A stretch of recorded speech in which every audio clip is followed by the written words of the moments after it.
Good morning and good afternoon, good evening, wherever you are around the world.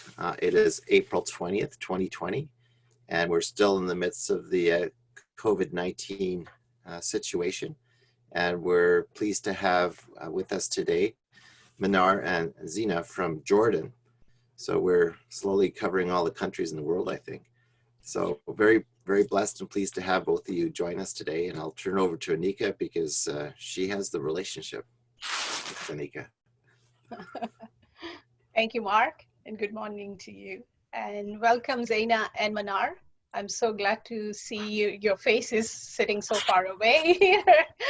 So just a quick introduction, not of Zeina and Manar because they'll speak for themselves. Both are fronting Medlabs, which is in Jordan, Amman, and I met them, I've been there twice, and I've really loved it.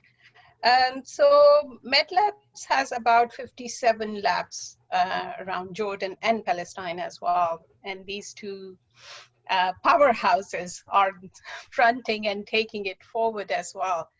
I think, Mark, this week is going to be all women across board from all around. It's about time. I know, thank you. So what is distinctive about Medlabs, I would say, is about they hold care circles, what they call care circles within their enterprise, and it's a caring enterprise. And I'll let Zeina or Manar explain what does it mean about being a caring enterprise. But just quickly, I'll add, when I was in Medlabs last year, so they have produced a book called Medlabs Pulse. So it's like a pulse, the pulse of the society. And it was written, which really is with me still, that at Medlabs, care is acknowledging that behind every sample is a human life, which was so beautiful. And, I would like to see and hear this from every lab because, labs are scary places. So those labs who care about human lives and think that there are emotions attached behind every sample was something that I really appreciated and value. So over to you, Manar and Zeina. Thank you for being with us. Welcome. Thank you, Anika, and nice meeting you, Mark. Actually, very far away from us, Mark, in Canada. I hope it's warm weather there. And nice seeing you again, Anika. Let Zeina think about Medlabs Pulse and caring company. At the same, it is my research, but I'd love to let Zeina introduce this, and I will continue talking about the woman participation within this stressful time, and the female within Medlabs for in this COVID pandemic time. So if you allow me, Zeina, can you take over this? Sure, of course. Thank you, first of all, for having us. It's a pleasure. So as Anika said, Dr. Manar and I have been part of Medlabs. We are part of Medlabs. Dr. Manar is a co-founder. The company is 27 years old now. I've been with them for about 16, 17 years as well. And along our journey, we came to the realization about 6 or so years ago that aside from being a growing company with policies and procedures and a growing number of staff, etc., the key to motivation, to real care for the patient was to tap into the calling of the company, the calling of the individuals who work at the company, and to ensure that those are aligned. And of course, for us, that calling is to best serve patients with empathy and care and give them the most accurate results while not being, as Anika said, a scary place, being a place where they feel that they're looked after. So Medlabs went through an interesting phase of transformation to become an integral caring enterprise, which basically meant that we looked holistically at the enterprise and broke down even the administrative managerial departments and said, marketing shouldn't just be marketing and sales, it should be really about community building. HR shouldn't be about human resources per se, it should be about awakening conscious in people who work with us and touching the lives of others. Everything scientific is really not just about, dots and figures and statistics. It really should be more, the science should be there about sharing knowledge, about research, about being able to empower people with knowledge of their health and knowledge of medicine, and so that they can make better decisions for their lives, and that finance really should be about sustainability. So the book Pulse sort of brings that all together in how we made that transformation. And one of the key tools, as again Anika mentioned, into making that into a reality, because it sounds very nice and it sounded pretty fluffy to people at the very beginning, was through the tool of care circles, which are not meetings per se. They're gatherings of people cross-functionally, where hierarchies are pretty much left at the door, and higher purpose concepts are brought to the table to be discussed by everyone, whether it's empathy or care or our reason for being, etc. And when everybody is involved in that conversation, you align that calling, you align the purpose, you align the values, and hopefully you get everybody serving with a kind of passion that was meant to be there from the beginning, and hopefully that reaches the patients. And no time like the present are we feeling that, because now we're doing corona testing to aid the government in Jordan, and we're testing hundreds of people, and we're doing it by going to their homes. So, we're stepping into their personal space in our protective gear. Obviously, under normal circumstances, you're nervous about a blood test. Imagine when you're doing the corona testing. So we're very happy to hear feedback from patients who say, they were so professional, but more than that, they were so gentle and they were so kind and they were patient with us. And that's really a reflection of what we hope we've achieved by transforming into a real caring company. Beautiful. You'd like to go into the angle of the role of women in our company and in this care process?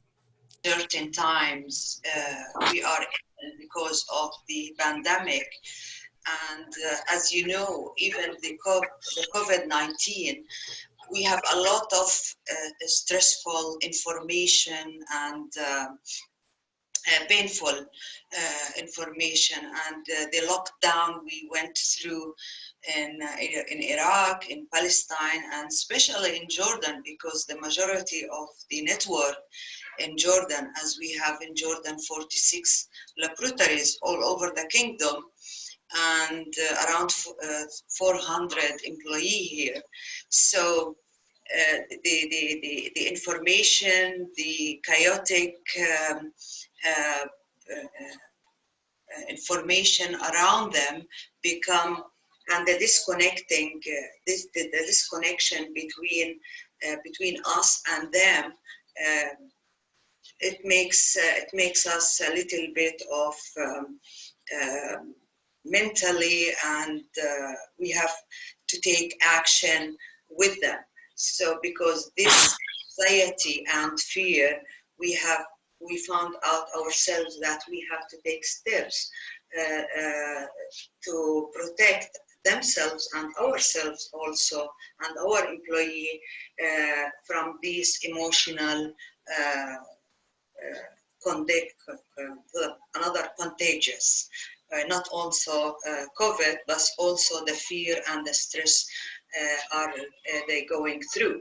So we started to engage them through the social media, the cable news, and the some chaotic conversation between us, and we make continuous education videos, lectures through this beautiful technology, and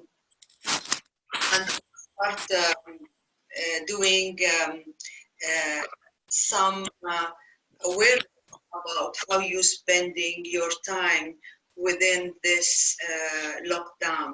So we start to give them how to do exercise, how to do brain exercise, meditation with some you know, with humble experience in meditation, because, you know, meditation need practices and need atmosphere. So with the time you have small meditation with you to be with yourself, with where it's possible to do some volunteering, even through these technology use, you can do volunteer, to have that higher positive connection with others.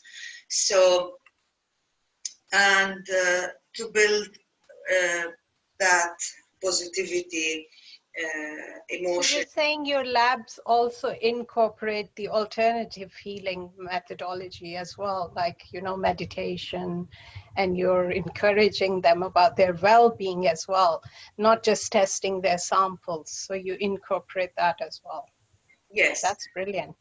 Yeah, so we start a number of, I don't want to say a learning circles called self-consciousness, you know.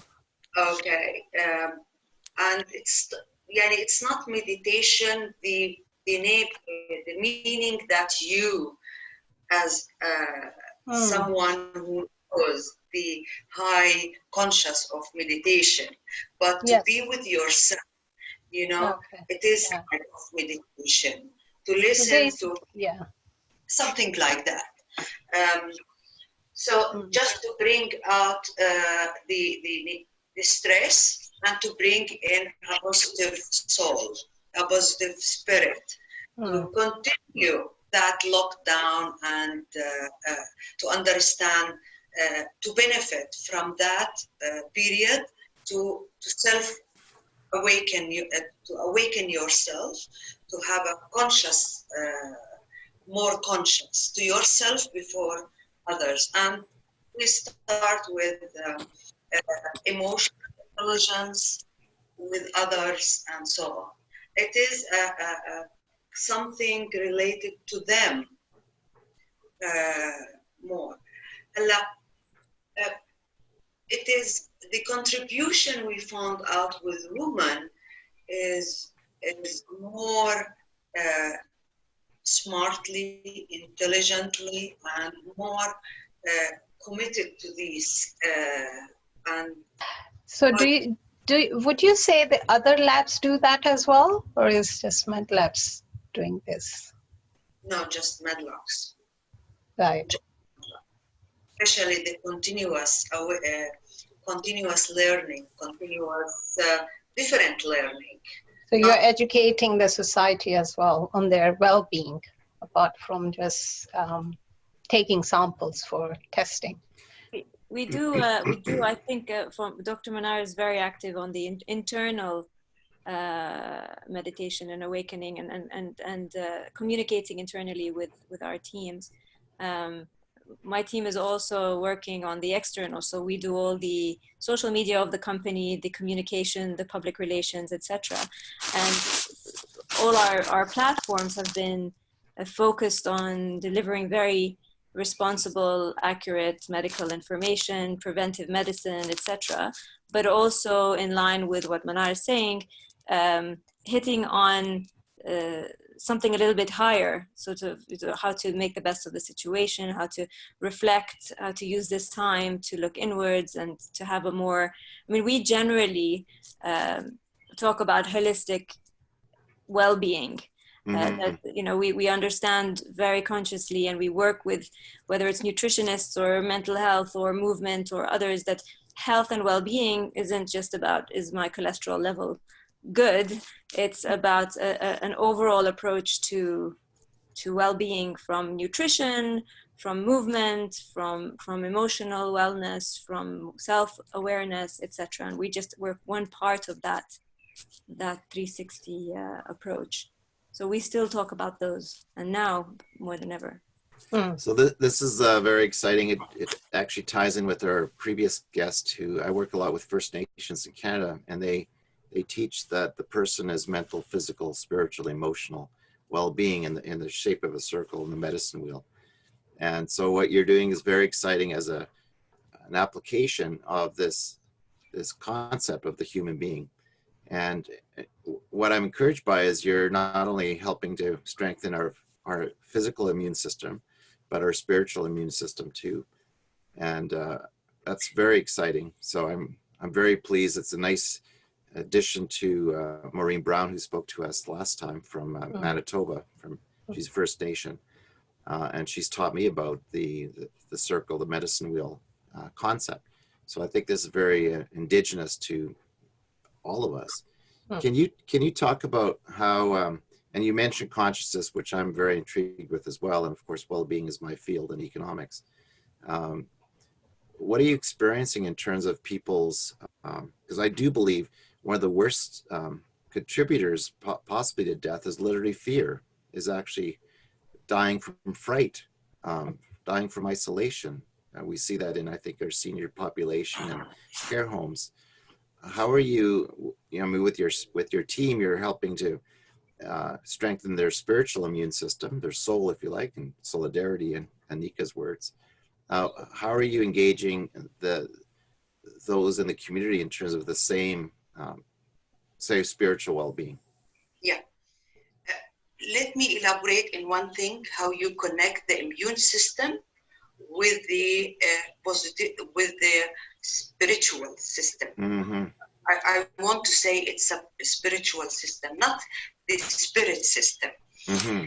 If your spirit and your positivity is high, this will strengthen your immunity. So if your negativity is always, you are a negative person, you attract, the attraction system. Mm-hmm. Yes. Right? So you attract everything negative, everything, the disease. If you have influenza or flu, the flu, if it's small. May I say, I like the word dis-ease, if you break it apart. Dis-ease, yes. Yeah. Instead of disease, it's become dis-ease. Yes, I know. So it is supporting the immune system. Definitely. Especially when I used to visit the KHCC, the King Hussein Cancer Center. They work on the spirit, on their spirit. They used to have some activities to help their spirit and their morale to keep it up. Okay, while they have the medication and the treatment management still on, but the most important is their spirit and morale to let it be up there, to help them, to medicate them. So yes, we use the same, for example, the same continuous and the same learning videos, but in some cases we found out that the response of some groups different than the others. So we start to highlight that this group are more interested to go in depth on, let's say, on conscious awakening level, okay? So we go into that depth more than the others. So we go in with depending on the response during the reaction or the, how do you call it? Their contribution and their comments and recommendations. And there is a series of different courses in 2 languages, Arabic and English, because we respect people that maybe they don't understand English 100%, and we respect that, and they feel, hearing Arabic and reading Arabic is much heart to heart more than English. So we put it in 2 languages and different types they have that varieties of what is suits you, what do you feel that this, you find that you are weak in that and strong in that. So you are different than Manar. Zeina is different than Manar, and Manar is different than Muhammad. Muhammad is different than Aniqa, and so on. So the differentiation of strength and weaknesses between the 400 and above of our employee, we respect that and we took it into our consideration in that. Sorry, so you are, I just love the fact you call me Aniqa. No, it's Me beautiful. too. In Arabic. So what you are telling us is about your employees, that you raise their consciousness, or is it about the patients, or no, it's about your employees, how you look after their well-being, working in, okay. If you have that number of people working within the society, so this information and this reflection will be reflected on the society. And for example, let me give you a beautiful example after the workshop of the self-consciousness. The medical technologist went to visit one of the patients to have blood, drawing blood and to have samples at their homes, and they dress all the safety dressing, and they start talking about the well-being through doing checkups, through doing that type of checkup within this year. If your age is that number, so you have to do that type of checkup.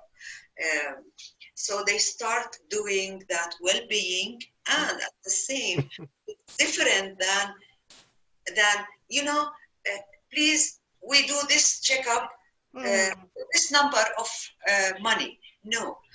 So it's not just business for you. You're really caring for the society in that way. I get it. You know, and they start doing what are you doing? And the patient is a social influencer, and she knows what kind of question she asked the people, and she start asking the medical technologist, what are you doing after finishing at 5? What you are doing at home? And they start doing, no, we finish our home and we have another, we rest, we eat, we rest, and then we start our lectures and our learning within the group about how to do self-consciousness, how to do emotional intelligence, and we start talking about these things, and they are interested if they can join us within these learning circles. And we are thinking, I don't know, they are social.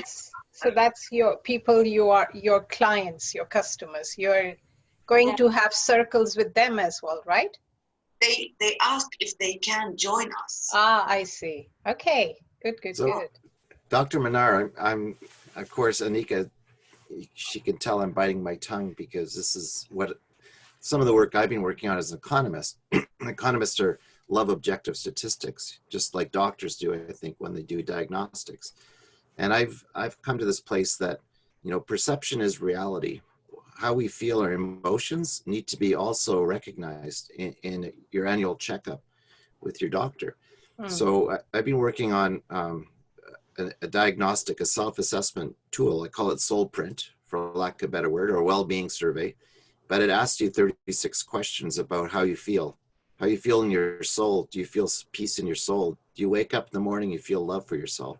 How happy are you? What's your trust of your neighbor and your work colleagues? What's your relationship with money? You know, to tease out the anxiety over money. And the results are amazing. I've had 800 people who've taken the survey globally. And the data is quite amazing. And I think it provides a mirror of self-reflection of how we feel, our consciousness being awareness. You could say awareness of the divine.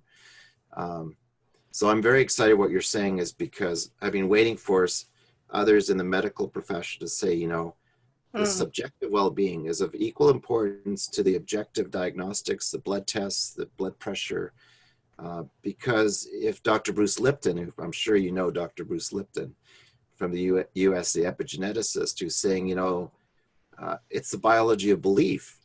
Whatever we put our minds to or consciousness to affects the culture, the person next to us. And to me, that's very exciting what you're doing. But you haven't answered my question, Zeina. Maybe you can. That this is your business, right? But you're actually curing the society. How does that work? So I think continuing on what Manar is talking about, so that what she's talking about, as we said, is very much internal with this journey of being a caring company and committing to moving HR towards conscious evolution and sort of evolving, not moving, but evolving all of these descriptions to higher level thinking. That is, as she said, when it's adopted and lived by our staff, it ends up trickling into the way they treat patients, and it has a different effect than a medical technologist who isn't exposed to all of this and is just going through the motions of their blood work, etc., you know, and then their 9-to-5 job. So that's one. On the other hand, again, because I deal with the public, so our main message, for example, on our social media platforms has been for the last 2 years, hashtag I'm healthy, I'm happy, I'm optimistic. So we really don't like the fear mongering, you know, this sort of selling through fear. Do you suffer from this? Come get a checkup.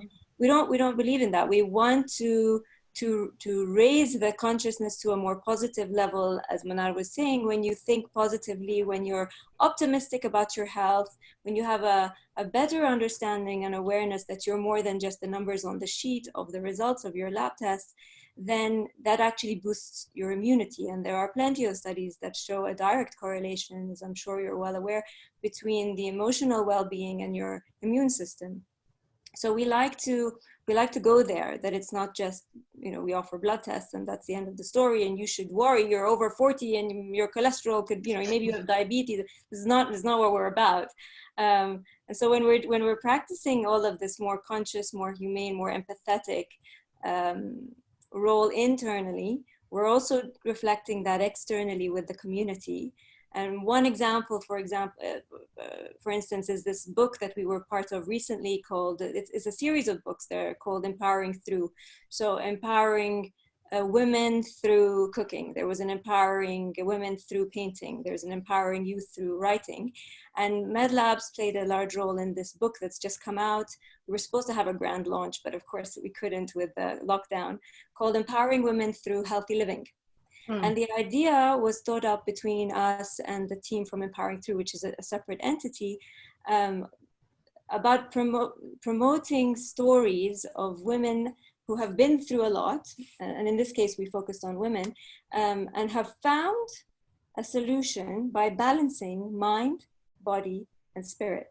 And we played a large role in helping identify about 50 women who we interviewed together with the Empowering Through team, 7 Circles. We have a huge number of experts from mental health, spiritual health, exercise, diet, functional medicine, all these different realms, herbal medicine, homeopathy, and conventional, of course, as experts. And in parallel, all these women telling their stories of how they went through so many things. And in the end, they recognized that health, being healthy, having well-being is really a balance and a self-awareness of where their mind, their body, and their soul meet in the middle. So that's Beautiful. One example of a project that we've done. Thank you for sharing.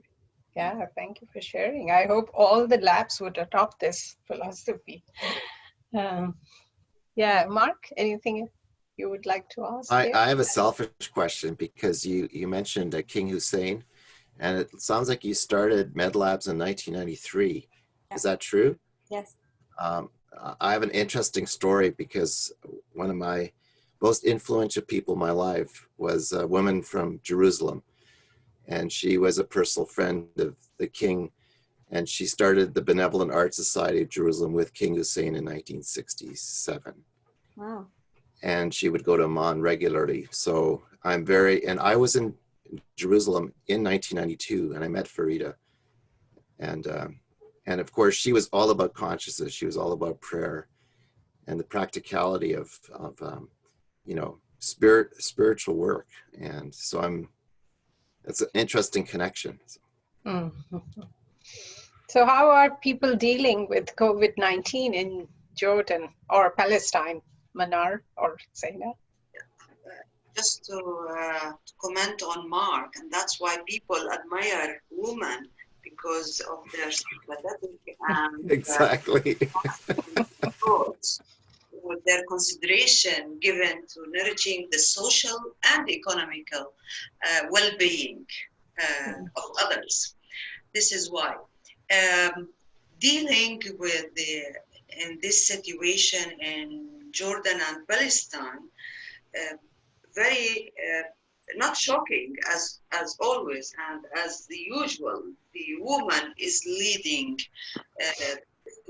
in the crisis. I am with humble is the best ideal person to handle the crisis is the woman, because they Same are in Canada. in Canada. No, I will say Oh yeah. the region. No, in Canada too. In Canada too. I think in all over the world is the woman is the best leader in everywhere. Okay, but let's talk because she deals in the crisis situation because of her empathy and sympathy. Resulting, and because she putting the society at the heart of all matters. So in Jordan, as I know, and Palestine, most of our the medical technologists, as in my sector, is who's in the Jordan in the analytical part is 100% female, all right, woman, and who's analyze the COVID-19, which is the more pandemic area, or how you call Mabu. Zeina. So the highly contagious. So the people on the front line, most of our people on the front lines, the men are bringing the samples, but the molecular biologists actually doing the analysis are all women in our team. All wow. Oh, yeah. okay. 90% of those who serve the call center, who bring the calls and put the schedule, are women also. The 60% of the task force team are women, because these are teams to handle the situation of within this uncertainty time. In Palestine are the same percentage of handling the situation in our labs. And I know in Palestine, the Ministry of Health are also in the analytical part are also women handling the situation. They have, but the biggest load in this situation are on women, as everything is closed. At the same, there is some sector still open. Mm-hmm. So the biggest load are on women. So she has to take care of her children, because there is no nursery, no schools, no mother. At the same, she has work. And so she has. You're working from home? Yeah. Well, we are. Manar and I are working from home, but we have about 40 people who are in the field. So there's the team of the who are manning the call center, womaning the call center, who are at the call center. We just made up a word. And the team in the molecular biology lab, and the team who are organizing the logistics, and the team of young men who are going into people's homes to gather the samples. So all in all, over 2 main cities in Jordan, we're about 40 something people who have the permits to be working. And as combined, probably the average are about 70 to 80% of those are women, many of whom have responsibilities at home. Their kids are at home. Shops are closed. It's more difficult to do the cooking and the cleaning and all of that at the same time. But the rest of the company are working from home. There's a very active task force that includes us that are probably working more hours now than we did before. To help with coordinations, etc. And in parallel, working, for example, my team on the social aspect with the public, and from Dr. Manar and her team's side, working on the emotional, social part internally with the internal Medlabs team. So it's mixed, but the majority are working at home, and these key personnel with the support are working in the field. Well done, I have a question. guys. I have a question for both of you in terms of going back to kind of the science of diagnostics. Do you think there's one of the debates going on is, should we not be testing our physical immune systems, our ability to withstand these kind of incursions? These viruses will come and go. We had SARS, we had MERS, we had, we'll have another one. How do we, or how is Medlabs, or how do you see testing of our physical immune systems while you're strengthening our spiritual immune system? It's very interesting that you mentioned this today, because just yesterday I was talking to Dr. Manar because I had signed up to a 1-day workshop with a functional medicine practitioner in London and a functional nutritionist here. And it's a very interesting new area of medicine, which, if you're familiar with it, is basically saying that conventional medicine has been brilliant at understanding symptoms of disease and finding cures for those symptoms. Yes. But not so often are we looking at the root cause. And oftentimes the root cause is a combination of diet, poor diet specifically, bad habits in that area, trauma, emotional distress, and this accumulation of all these other factors result in a lower immunity, result in a leaky gut, result in leaky gut. Thank you. To genetic predispositions actually manifesting. You get the diabetes, the hypertension, etc. Then we rush to the doctor and he says, you have high blood pressure and go on this medication. But that'll, you have this virus, go on this medication, but in another 5 years, there'll be another virus, as you said, you go on another medication or you wait for a vaccine. But really, maybe now it's time to look more at the root cause and help each other be more prepared, more physically strong and able to withstand the natural occurrences of viruses and other things that will always come our way. Yeah, that's brilliant. Build our immunity. Yeah. You've mentioned, there's some scientists say the gut is like a reflection of the ecosystem. Yeah. So we have leaky gut. We have the effects of glyphosates in our foods, and we've had this permeability of the intestinal tract now. That makes sense. When toxins attack us, they leach into our bloodstream, and they literally kill us. And so I think it's interesting. This is a challenge to improve the way we eat. And I think we can turn our bodies around pretty quickly just by changing our diet, stop smoking, et cetera, et cetera. So our bodies are amazing. And okay, Dr. Manar. Yeah, you said that. You said the magic word, stop smoking. Stop smoking. No, there is I have interviewed by Palestinian media, and she asked me, there is many questions came to her and asked her, we took these vitamins to increase our immunity system, not to viruses bring it. I said, listen, we are in the Mediterranean country. We have the olives and the olive oil, and most of our food is from the ground.